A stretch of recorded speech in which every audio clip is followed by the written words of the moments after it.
السادة العمداء، السيد الأمين العام، السادة الضيوف، زميلاتي، زملائي،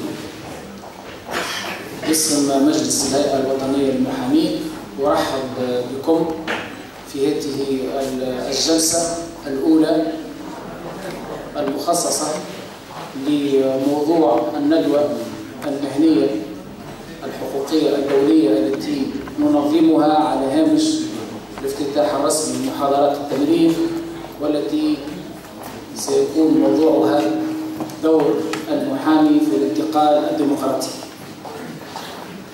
وفي كلمات بسيطة وبعجالة تامة، بحكم أنه الجلسة هي طويلة نسبيا ومواضيعها والمتدخلين فيها يعني عدد ما شاء الله مرتفع شوية، ومفروض أنها تنتهي أو تنهي أشغالها على الساعة 1:30، بالتالي بكل عجالة أريد أن أجدد الترحيب بكل ضيوفنا الزميلات والزملاء الذين قدموا إلينا من مختلف النقابات والهيئات المهنية الشقيقة والصديقة. أريد كذلك أن أعتذر مرة أخرى عن كل الإخلالات البسيطة أو الغير بسيطة التي شابت وتشوب وربما ستشوب التنظيم، سواء أمس افتتاح محاضرات التمرين أو اليوم خلال هذه معناها الندوة، وأنتم في داركم وبين أهلكم وبين أخوتكم المحامين التونسيين، فبالتالي تعذرون عن كل إخلال أو كل تقصير. الكلمة الثانية اللي أريد أن أتوجه بها في خصوص موضوع هذه الندوة، اخترنا أن نتناول دور المحامي في الانتقال الديمقراطي لعدة أسباب. السبب الأول هو سبب واقعي، بحكم أن حاليا خاصة بلدان ما يسمى بالربيع العربي، جميعنا يعلم أنه كان للمحامين سواء في تونس أو في ليبيا أو في مصر بالخصوص دور كبير وكبير جدا في إشعال فتيل ثورات هذه البلدان، دور كبير أيضا فيما يتعلق بتأطير هذه الثورات. والآن المحامون في ليبيا وتونس ومصر بالخصوص بصدد لعب دور هام فيما يتعلق بمرافقة مسيرة الانتقال الديمقراطي في هذه البلدان. وهذا بطبيعة الحال يطرح عديد الإشكاليات، هناك إشكاليات طبعا سياسية، وهناك حتى كذلك إشكاليات مهنية تهم أخلاقياتنا احنا كمحامين وتهم ثوابتنا كمحامين. فأردنا اليوم أن نجمع هذا الجمع الكريم من زميلاتنا وزملائنا من مختلف البلدان، والتي البعض فيها خاض قبلنا تجربة التحول الديمقراطي، وكان للمحامين دور في هذه التجربة، وأعني بالخصوص زملائنا في المغرب. في المساء كذلك سيكون هناك نقيب الكوت ديفوار كذلك الذي سيقدم معناها تجربة الكوت ديفوار في هذا المجال. أردنا أن نتدارس وأن نتباحث في هذا الدور. كذلك أردنا أن نتدارس ونتباحث في الخطوط الحمراء والخضراء التي يجب أن يقف عندها المحامي حين يقوم بهذا الدور، هو دور وطني ولكن في بعض الأحيان هو كذلك دور معناه مهني. فخلال هذا اليوم سنستمع إلى مختلف الآراء، سنستمع إلى مختلف التجارب، والحصة الأولى ستكون حصة أكيد أقول في شأنها حصة نظرية، بحكم أن سيكون هناك جانب نظري حول الموضوع، والحصة التي ستليها بعد الاستراحة أي بعد الساعة 11 ستكون حصة مخصصة للتجارب ولتبادل الشهادات في هذا الموضوع. أنا متأكد من ثراء هذه الندوة وهذا الملتقى، وأجدد شكري لكل الزميلات والزملاء الذين لبوا الدعوة، وأتمنى لكم ندوة طيبة. ومرة أخرى باسم الهيئة الوطنية للمحامين مرحبا بكم في تونس، مرحبا بكم في الهيئة الوطنية للمحامين، وعاشت المحاماة في تونس وفي كل بلدان العالم حرة مستقلة متضامنة. شكرا. وأحيل الكلمة الآن أو رئاسة الجلسة للسيد عميد جنيف مسيو كابتن فرانسوا كانونيكا اللي هو باش يرأس هذه الجلسة الأولى.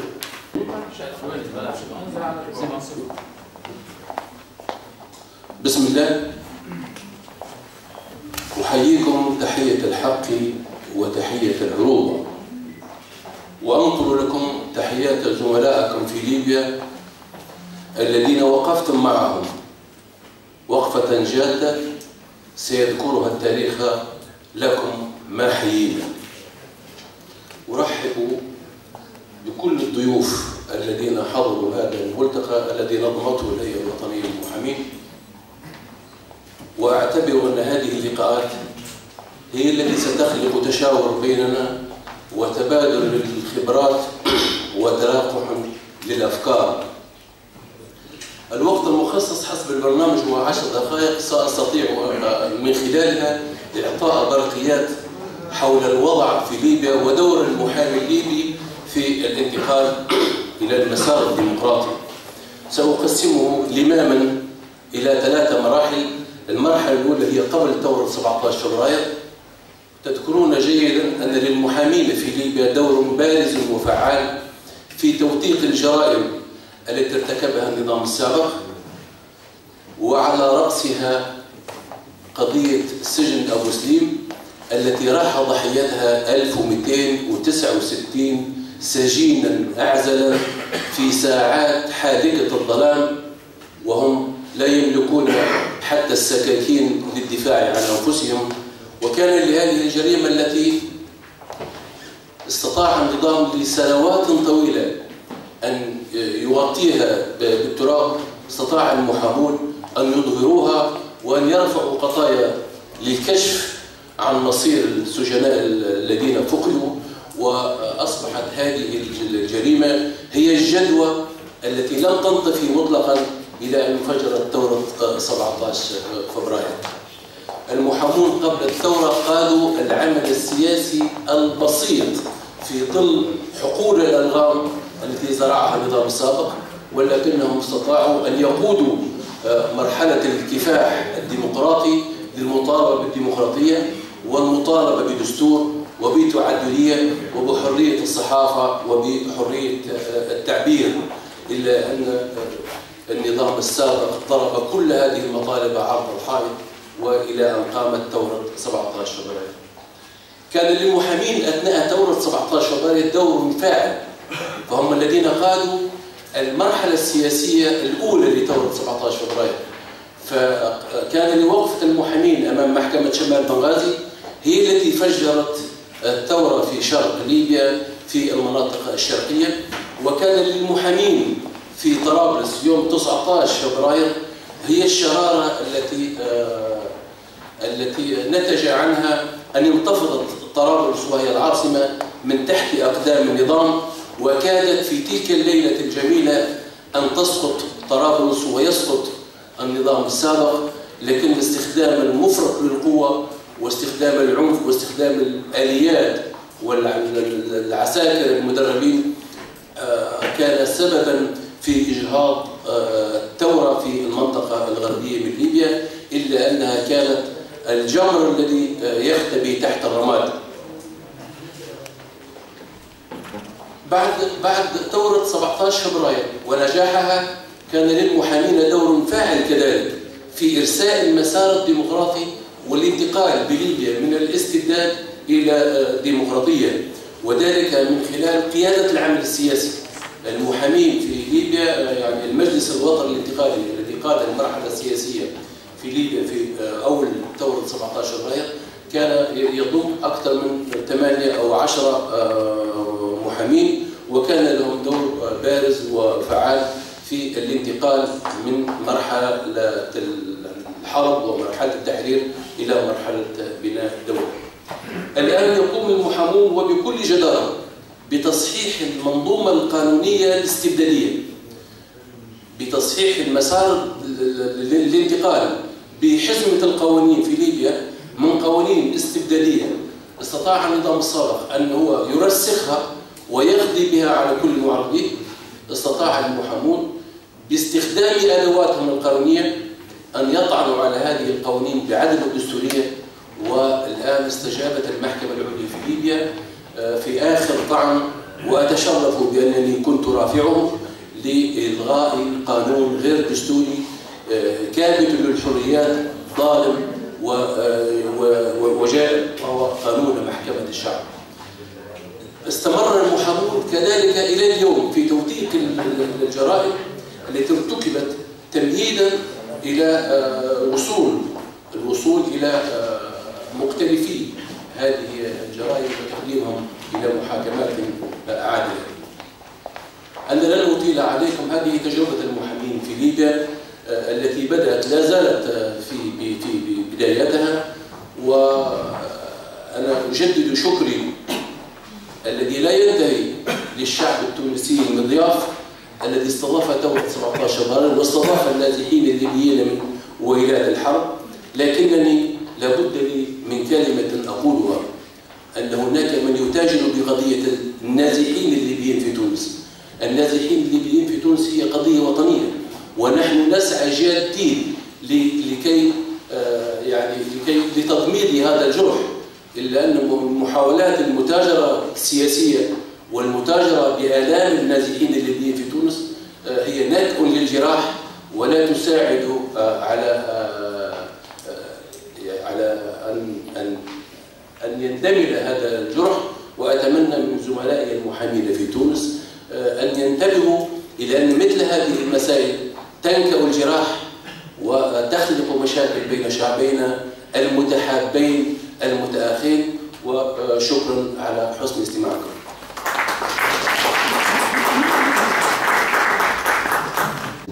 Ancien membre de la Commission nationale consultative des droits de l'homme de la République française, Monsieur le bâtonnier, vous avez la parole.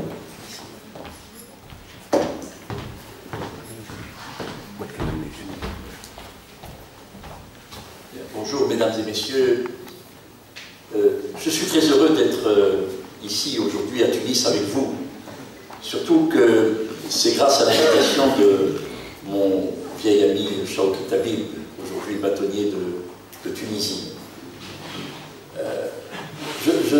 Cela fait plusieurs années que nous nous voyons, lui et moi, régulièrement, et cela fait plus de 20 ans que je viens maintenant dans ce beau pays de Tunisie. Et lorsqu'il m'a demandé d'intervenir en première partie de ce séminaire sur le rôle de l'avocat dans la transition démocratique, je pensais qu'il s'agissait pour moi d'intervenir dans le cadre général. Mais il m'a demandé d'intervenir sur le cas particulier du rôle de l'avocat tunisien dans la révolution tunisienne.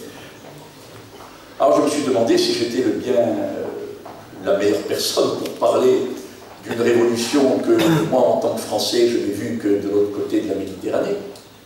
Et je me demandais également si, par exemple, notre ami de Sidi Bouzid n'était pas plus à même d'intervenir. Et puis, j'ai réfléchi et je me suis dit finalement qu'un œil, non pas neutre, puisque mon œil n'était pas neutre, mais un œil étranger, pourrait mettre un peu de recul par rapport à ce qui s'est passé dans ce pays. Alors, Chawki Tabib, vous le connaissez, je le connais.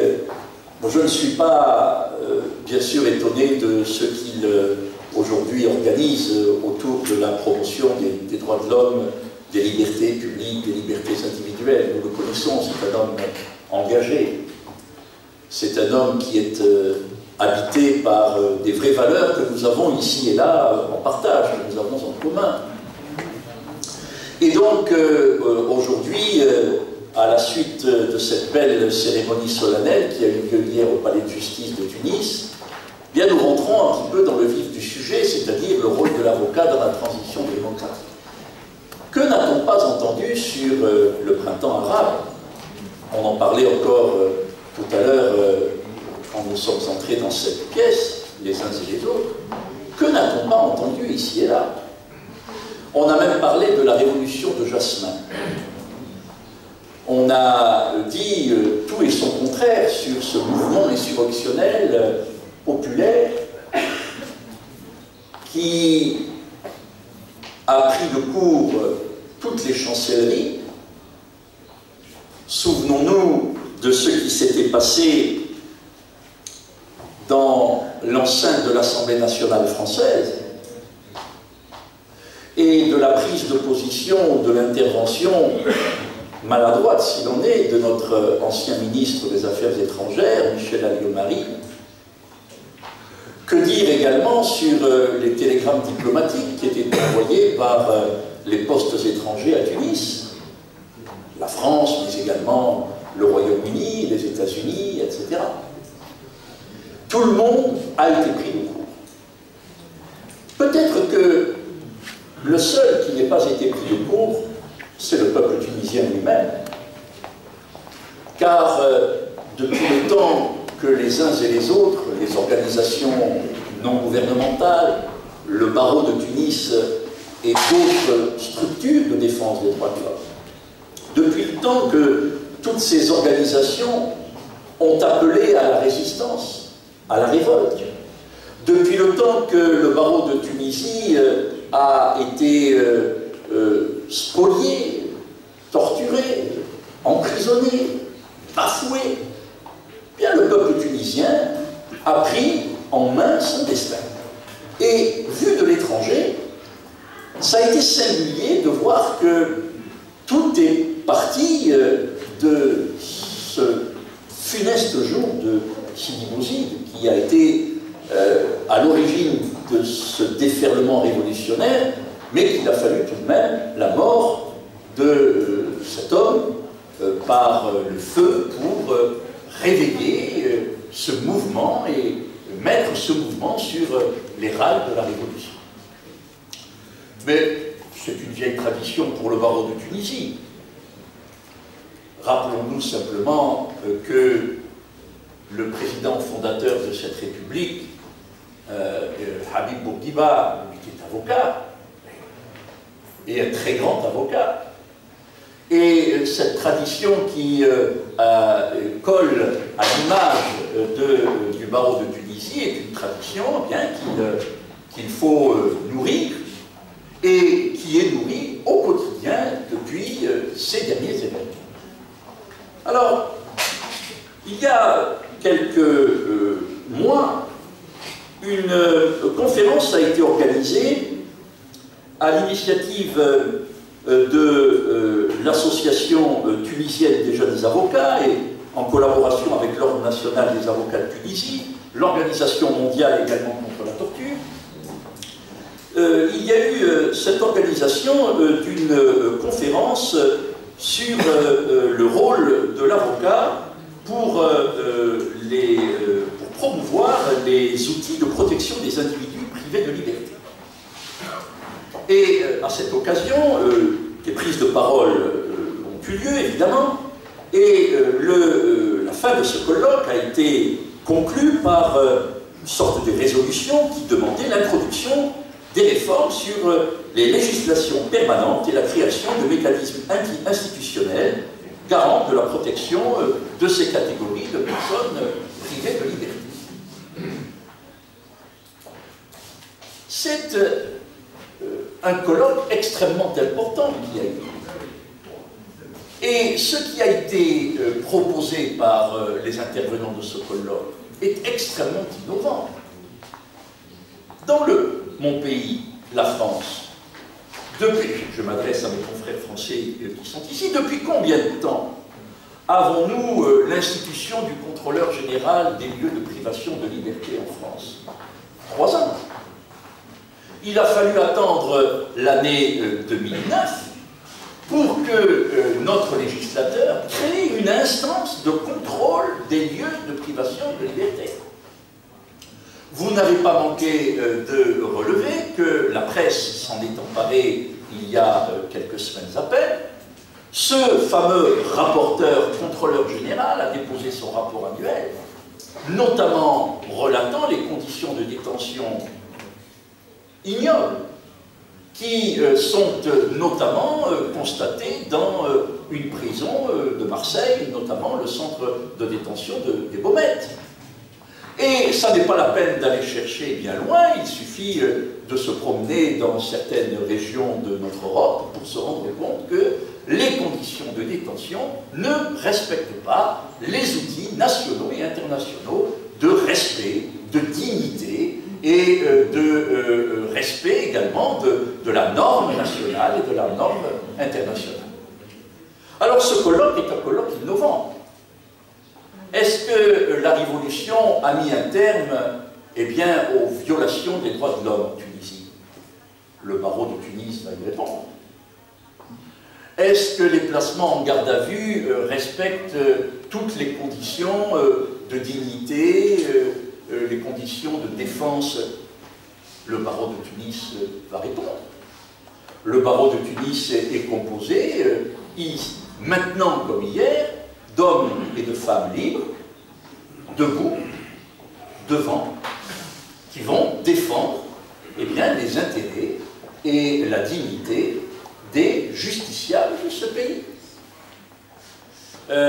Vous vous souvenez de l'anecdote qui disait que une révolution est une révolution qui doit toujours être en marche.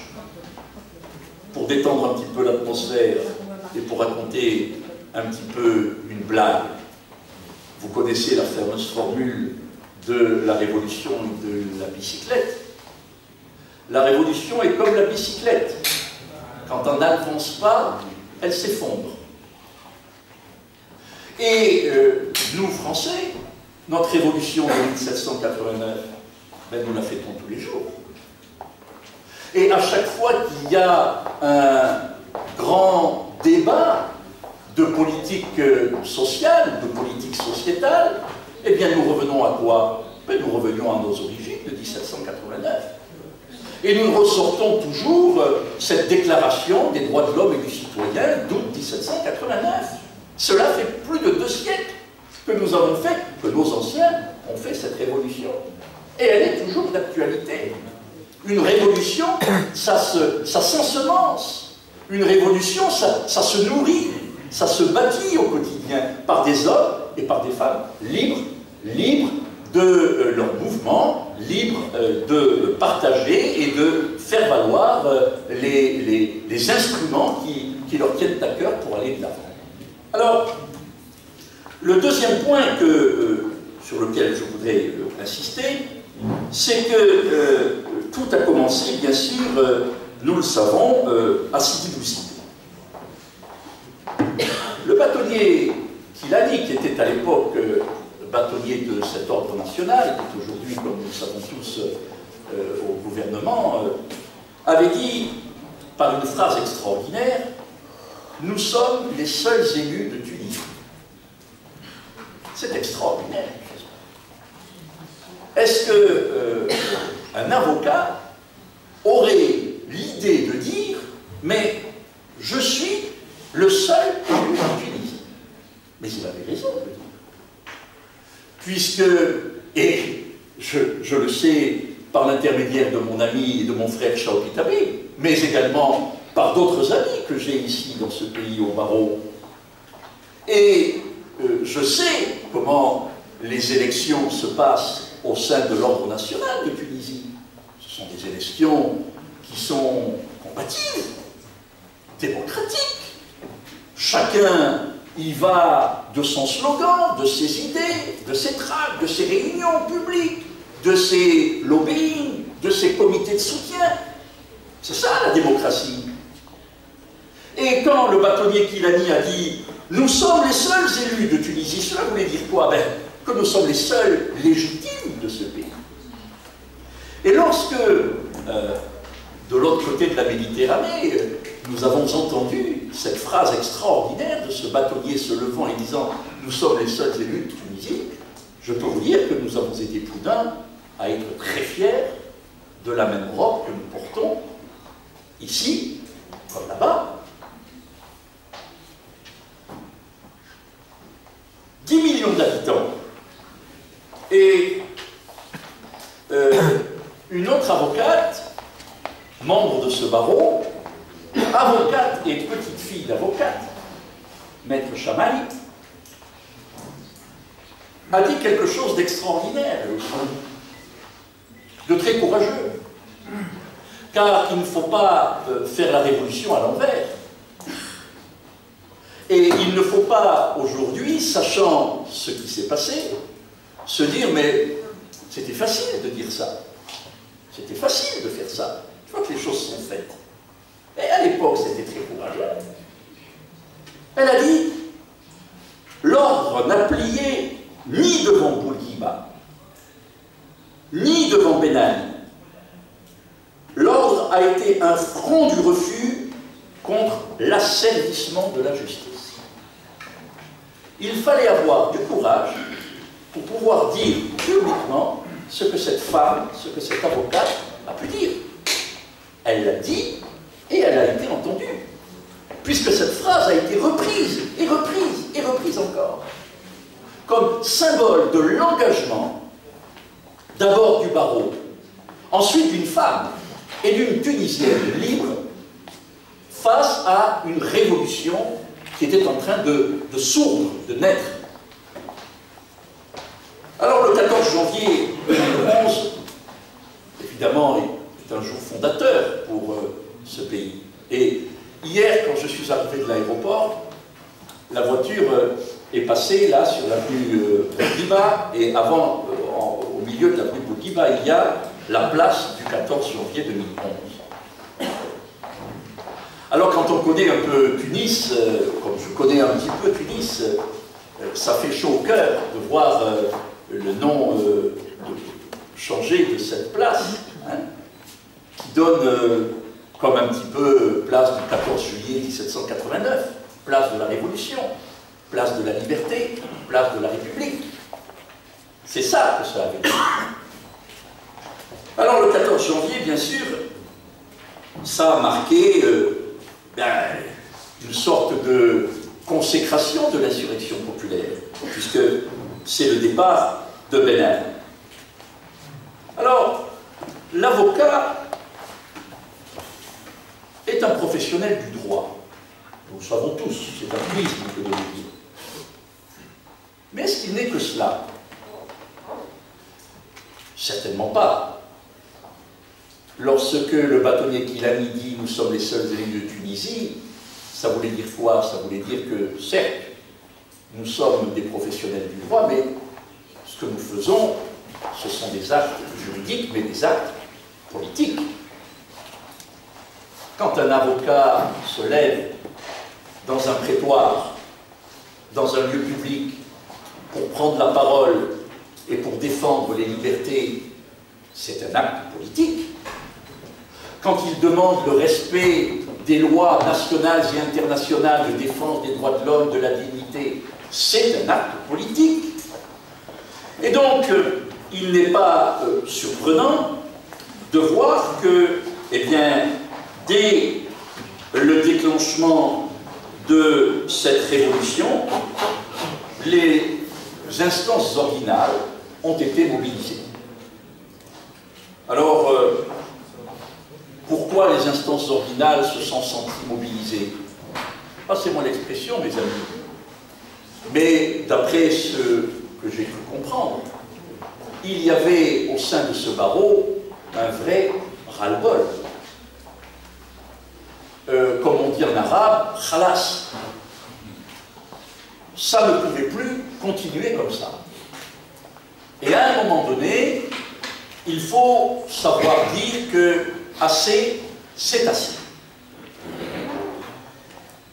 Le bâtonnier Tabib, interrogé en juillet 2007, avait dit ceci. Les avocats ont le sentiment que le régime veut les affamer. Leurs revendications ne sont jamais prises en compte. Les jeunes avocats ne demandent qu'à vivre et qu'à travailler. Le mot « affamé » qui a été utilisé par Chawki Tabib est un mot très fort.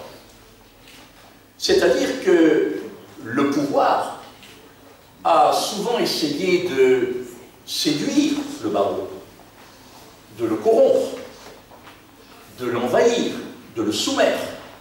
mais il n'y est jamais parvenu, car il y avait toujours au sein des instances dirigeantes de ce grand barreau tunisien des personnalités qui étaient animées par un dessein qui peut-être les dépassait eux-mêmes, qui était un dessein national à très longue échéance.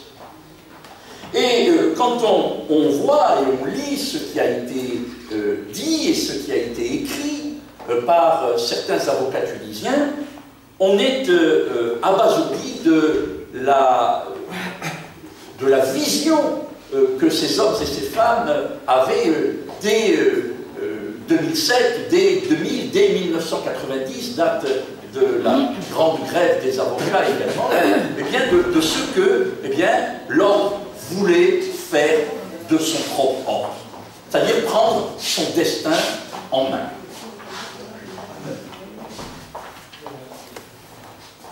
Souvenons-nous de la grève du 28 avril 2000.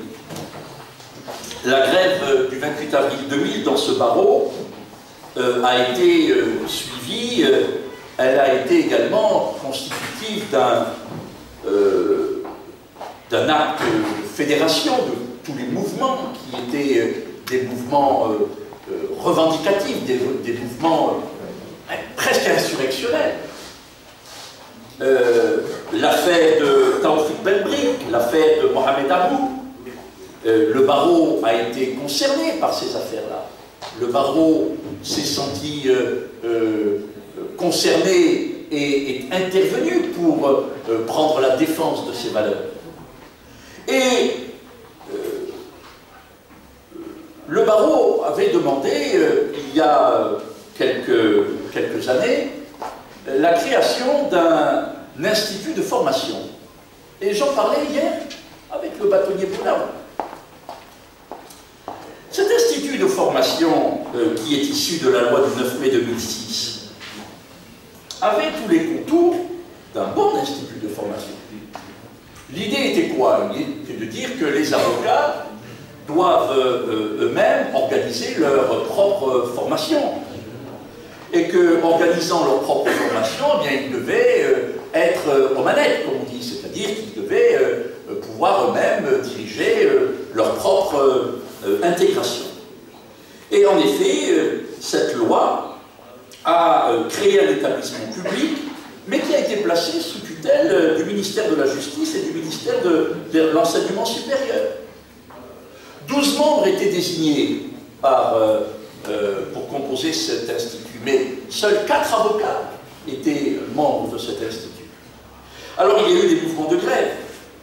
Manifestation le 9 mai, manifestation le 23 mai, grève de la faim qui avait été déclenchée à l'époque, en 2006, vous vous en souvenez.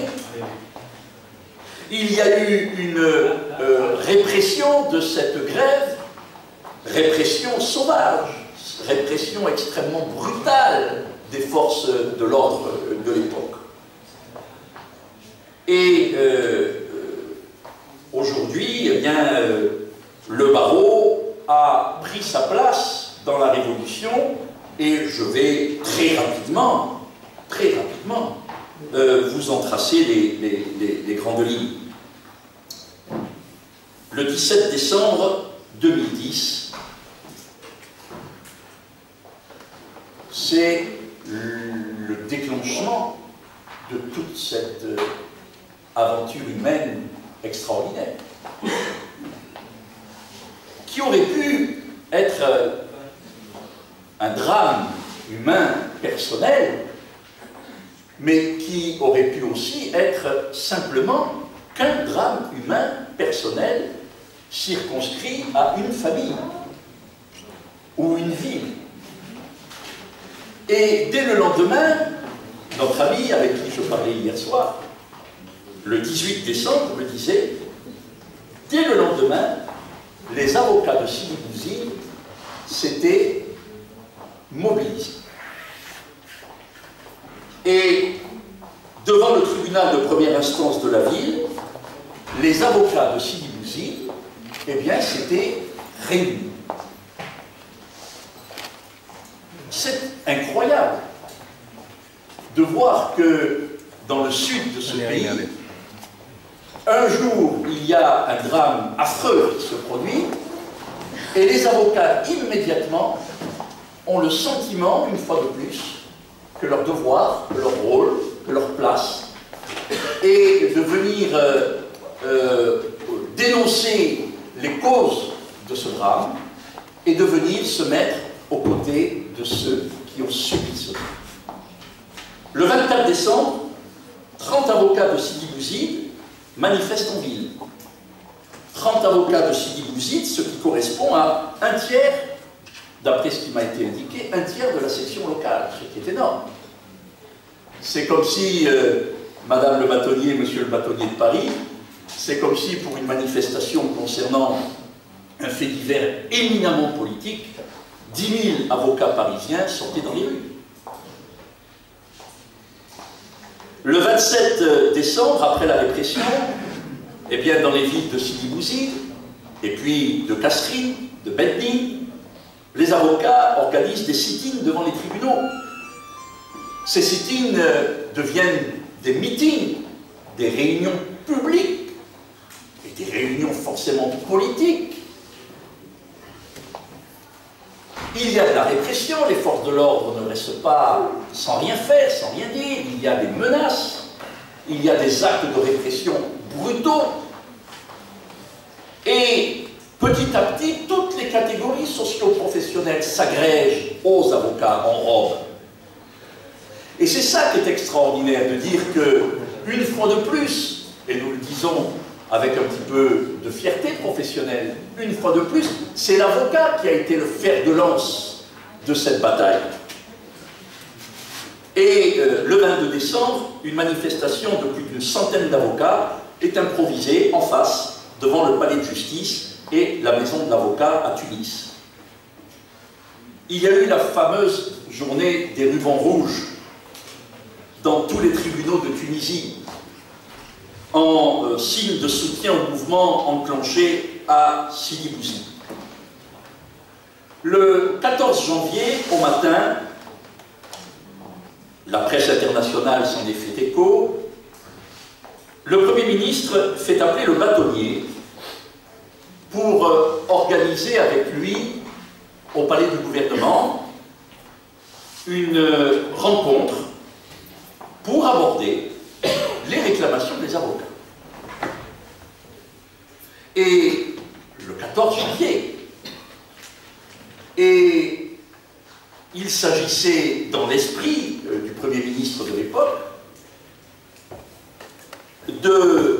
d'envisager avec le bâtonnier de régler les revendications d'un ordre professionnel. Il s'agissait d'une conversation singulière entre un homme politique et un professionnel d'une catégorie professionnelle. Bien sûr, le bâtonnier a immédiatement été contacté par beaucoup de ses confrères pour dire « Non, il ne faut pas y aller. Le bâtonnier de Tunisie n'a pas à se rendre pour parler des revendications simplement faites par l'ordre des avocats de Tunisie. Il s'agit de revendications beaucoup plus générales, beaucoup plus globales. Ça n'est pas nous qui sommes concernés directement, il faut globaliser la réflexion. Et une centaine d'avocats seront en robe devant le ministère de la Justice, passent devant le ministère de l'Intérieur, et vous ici, nous en France, rivés sur France 24 ou BFM TV, nous avons vu la chose la plus extraordinaire qui nous ait été donnée de voir ces dernières années, l'avion du président de la République quitter le tarmac de l'aéroport de Tunis-Carthage pour ne plus y revenir. Et les commentateurs en France, puisque je me trouvais en France à l'époque, les commentateurs ne savaient pas ce qu'ils devaient commenter. Ils ne savaient pas ce qu'ils devaient commenter. Personne ne savait. Nous l'avons vu la suite.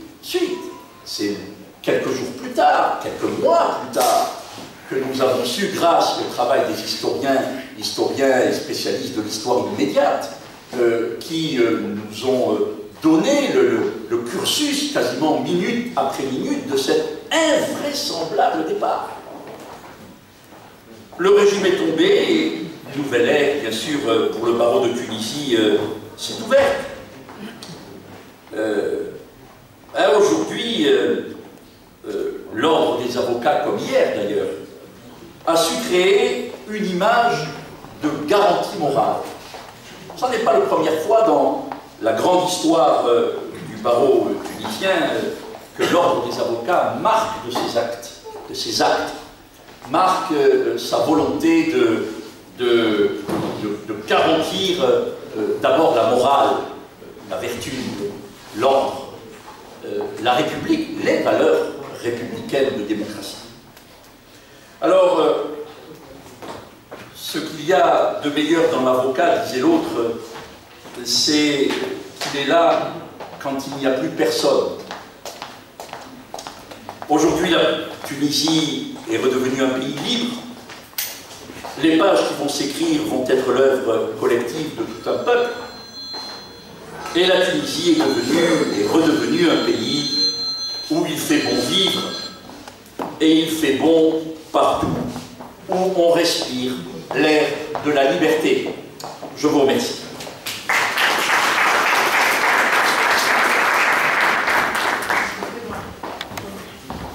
Merci, M. Patonnier, pour ces propos de rappel historique qui est infiniment enrichissant.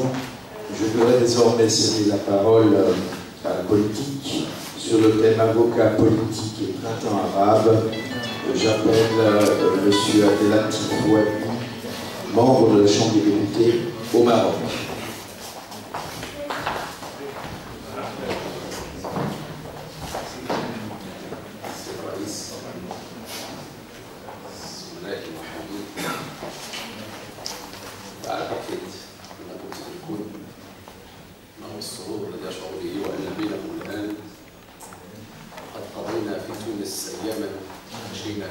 عشنا في محاكمات سياسية، جلسنا في محاكم.